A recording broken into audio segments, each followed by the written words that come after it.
السلام علیکم ورحمۃ اللہ وبرکاتہ۔ کیسے ہیں آپ سب؟ امید کرتی ہوں آپ سب ایمان صحت کی بہترین حالت میں ہوں گے۔ ویڈیو سٹارٹ کرنے سے پہلے اور آپ لوگوں سننے سے پہلے آپ سب سے ریکویسٹ ہے کہ آپ چھوٹا سا درود شریف پڑھ لیجئے پہلے، صلی اللہ علیہ وآلہ وسلم۔ چلے آپ بھی پڑھ لیجئے۔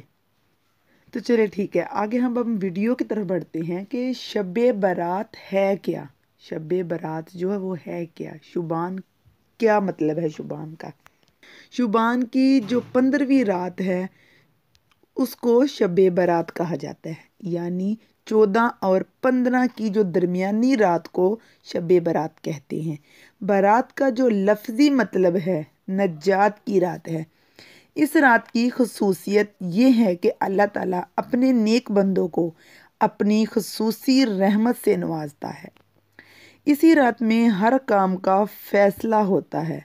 اللہ تعالیٰ مخلوق میں رزق تقسیم فرماتا ہے اسی رات کو۔ پورے سال میں آنے والے واقعات سے آگاہ کرتا ہے اللہ تعالیٰ اپنے بندوں کو۔ شب برات کی رات حضرت علی رضی اللہ تعالیٰ عنہ عشاء کی نماز کے بعد گھر کی طرف جا رہے تھے کہ راستے میں ایک شخص رضائی اوڑھ کر سو رہا تھا۔ یہ دیکھا تو حضرت علی رضی اللہ تعالیٰ عنہ اس کے قریب گئے اور کہنے لگے کہ اے شخص، آج رات کون سی ہے؟ تو وہ کہنے لگا، یا علی، آج رات 15ویں شبان ہے۔ تو اس پر حضرت علی رضی اللہ تعالیٰ عنہ نے فرمایا، یہ رات بیداری کی رات ہے۔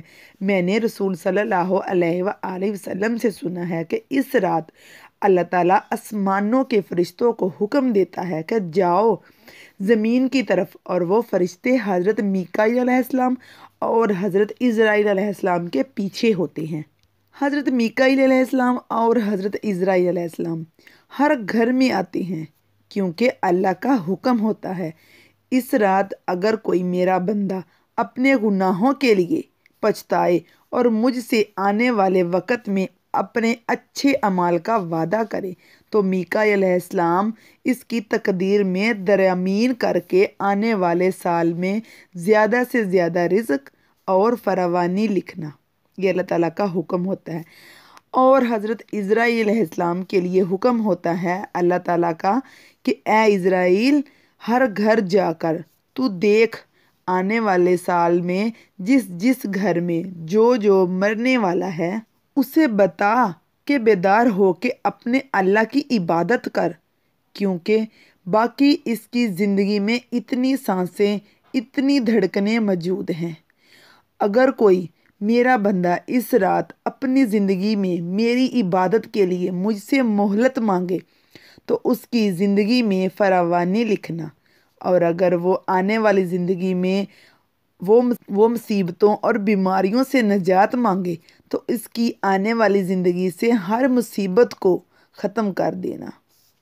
اے شخص، اس رات تمہارے پروردگار کا حکم ہوتا ہے کہ اے فرشتوں، جاؤ ہر گھر میں نگاہ ڈالو، آج کی رات کسی بھی انسان کی کوئی بھی دعا رد نہ ہونے پائے، کیونکہ اسی رات میں جب ٹائم ہوتا ہے نا مغرب کا، مغرب سے لے کر صبح فجر طلوع تک اللہ تعالیٰ کی رحمتیں ہی رحمتیں ہوتی ہیں۔ ہر انسان کا جس نے مرنا ہوتا ہے، کسی کو پتہ ہی نہیں ہے، اللہ تعالیٰ اس رات میں فیصلہ کرتے ہیں، کیونکہ یہ نجات کی رات ہوتی ہے، اللہ تعالیٰ کا فیصلہ ہوتا ہے۔ اللہ تعالیٰ بتاتے ہیں، موت کے فرشتے کو بتاتے ہیں کہ یہ فلاں فلاں بندہ مرنے والا ہے، اس کا نام مردوں میں شامل کر دے، اور جو انسان پیدا ہونے والا ہوتا ہے اس کو بتایا جاتا ہے کہ اس کا نام بھی لکھ جایا، دنیا والوں میں لکھ دیا جاتا ہے۔ دنیا میں کتنے ہی لوگ ایسے ہوتے ہیں، اب بھی ہیں، ہم بھی ایسے ہیں، ہم کتنی زندگی میں مصروف ہیں۔ کچھ لوگ شادیاں بیاہ کر رہے ہیں، اس کو پتہ ہی نہیں ہوتا کہ اللہ تعالیٰ نے میرا نام مردوں کی لسٹ میں شامل کر دیا ہے آج کے دن میں۔ کچھ لوگ اپنے کھیتوں میں کام کر رہے ہوتے ہیں، کچھ لوگ اپنے ہر کام میں مشغول ہوتا ہے انسان، کسی کو پتہ ہی نہیں ہے کہ ہمارا نام اس لسٹ میں شامل کر دیا گیا، کہ مردوں کی لسٹ میں اس کو شامل کر دیا، کسی کو کچھ پتہ نہیں ہوتا، کسی کے 15 دن، 10 دن، مہینہ، 10 مہینے، کسی کو کچھ نہیں پتہ ہوتا کہ اس کی آج کی رات جو ہے اس کا نجات کی رات ہے، اس کا جو نامہ اعمال ہوتا ہے دوسرا، وہ سارا کچھ اس کا اللہ تعالیٰ کے سامنے کلیئر ہو جاتا ہے۔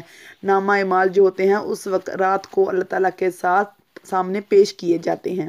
اللہ تعالیٰ ہم سب کو محفوظ رکھے، اور اللہ تعالیٰ ہم سب کو اس رات میں زیادہ سے زیادہ عبادت کرنے کی توفیق عطا فرمائے۔ آمین ثم آمین۔